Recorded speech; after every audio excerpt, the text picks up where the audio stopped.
What is up, guys? I'm KBHD here with your first look at the most anticipated phone of 2019 so far from Samsung, and turns out it's actually three phones. There is the Samsung Galaxy S10, the Galaxy S10 Plus, and the Galaxy S10e. So three new phones, each of them familiar in many ways as a Samsung phone, but each of them also has their differences. So first off here, I'm going to focus on the two main ones, I'd say the flagships, the Galaxy S10 and the Galaxy S10 Plus.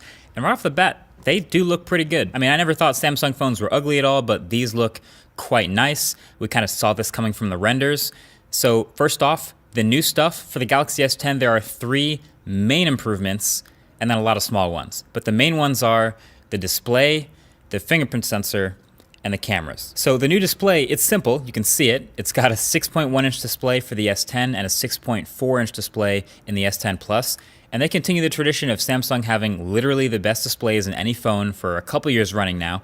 And it continues to get even better. So you have a 90+% screen to body ratio now, and it's still a super high resolution with a 19:9 tall aspect ratio, but it's now also HDR10 Plus certified. And they've changed the name a little bit. They're calling it a next level Infinity display, but still it goes right up to the very edges. And you have, of course, your camera cutout right there in the top right corner, like we've seen in all the leaks. It is a laser cut hole in the AMOLED panel to precisely cut this hole for just the camera to come through and nothing else.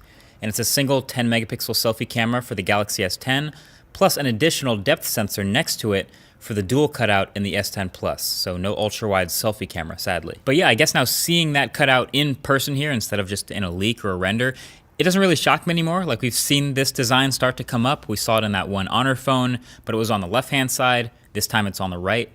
It seems like Samsung's cutout is maybe just a little bit smaller than Honor's. It's not too distracting. It pushes the battery and the signal indicators over from the right edge. And of course, Samsung will cleverly include a bunch of wallpapers that slightly darken the top right-hand corner to make the hole punch less jarring.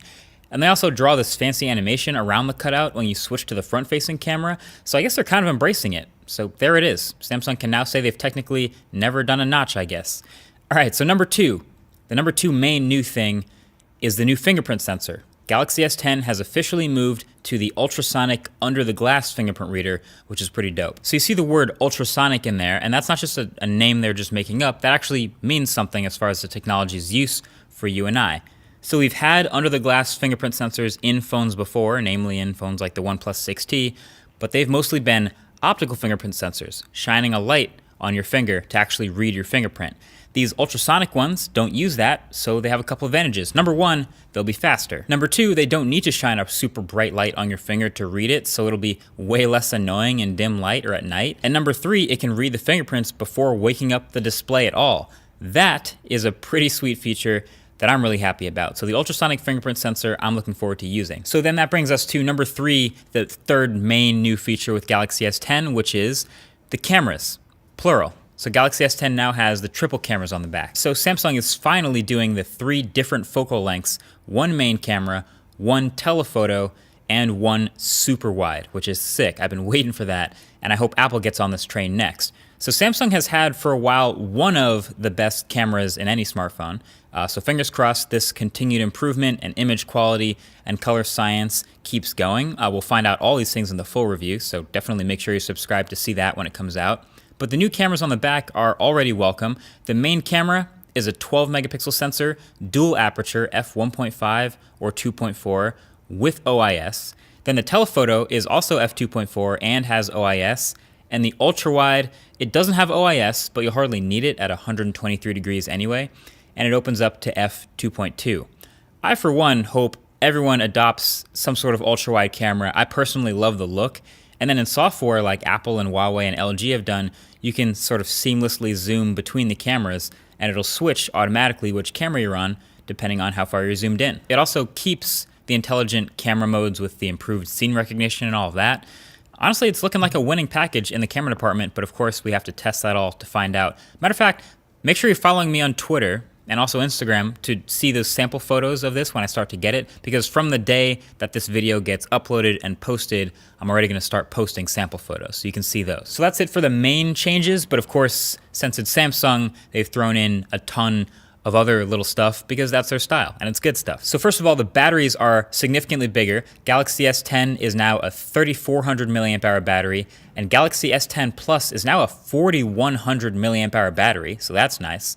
And the specs and materials are variable. So the one constant is Snapdragon 855 through everything. That's great. Then the Galaxy S10 starts at $900, and for that you get 8 gigs of RAM and 128 gigs of storage, but there's also an 8 and 512 version. Then the S10 Plus starts at $1,000, which gets you 8 gigs of RAM and 128 gigs of storage again, but if you spec it up, S10 Plus turns into a ceramic back instead of glass. And then there's an 8 by 512 version, or a ridiculous 1 terabyte model with 12 gigs of RAM. So I don't know if maybe you have a habit of bragging about how much RAM your phone has to your friends. I don't know what kind of person would use 12 gigs of RAM, but hey, you can do it now. 12 gigs of RAM in a phone. And let's not forget, Samsung's phones also have expandable storage via micro SD, so you can have a terabyte of internal and a half a terabyte micro SD card, so 1.5 terabytes of memory. So straight off the bat, with just that, Galaxy S10 and S10 Plus are looking like some really impressive, obviously well-spec'd flagships for 2019. And all of that takes us to Samsung's other phone that might kind of get lost in all this, which is Galaxy S10e. Now, I didn't want that to get buried or anything, so I have an entire separate video just on the Galaxy S10e and everything that's new with it and different from these S10s. So you can click here to watch that, or it'll be the first link below that like button, but that's the S10e.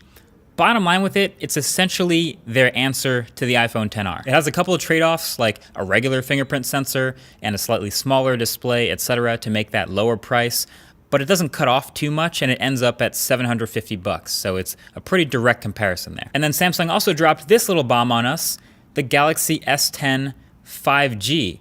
Now this we know even less about. We just know it's going to be a bigger S10 with a 6.7-inch screen and a huge battery and an even bigger price. But also, aside from the shots you just saw me get of it, they wouldn't let me record any of it, they wouldn't let me turn it on, the screen doesn't turn on, and they wouldn't let me hold it, which leads me to believe that could have easily just been a model of a phone.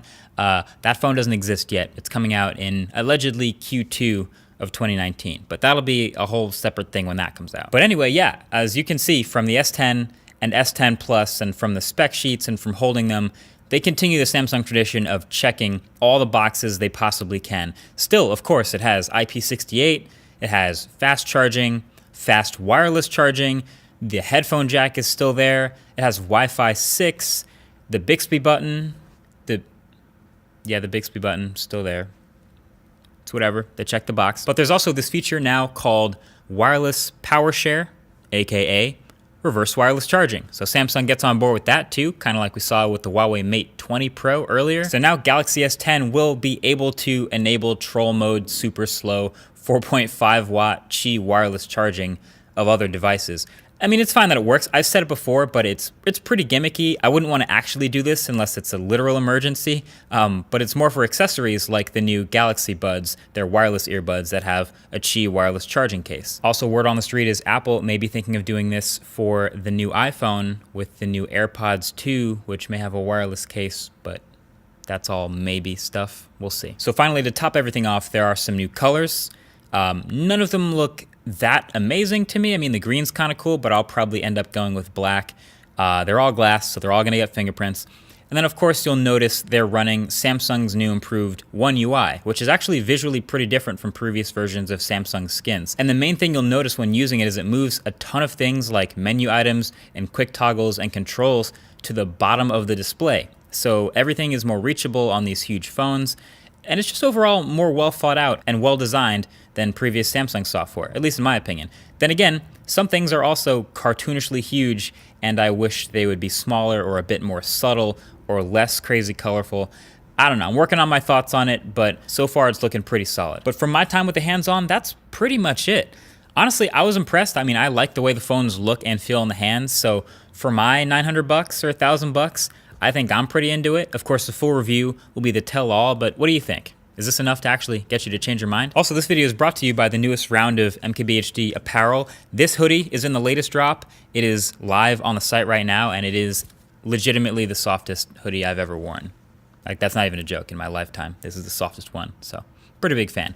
Link is below. Anyway, that is it. That's S10 and S10 Plus. Link to the S10e video is below, but feel free to share this video with anyone who'd be curious about Samsung's new 10th generation flagships.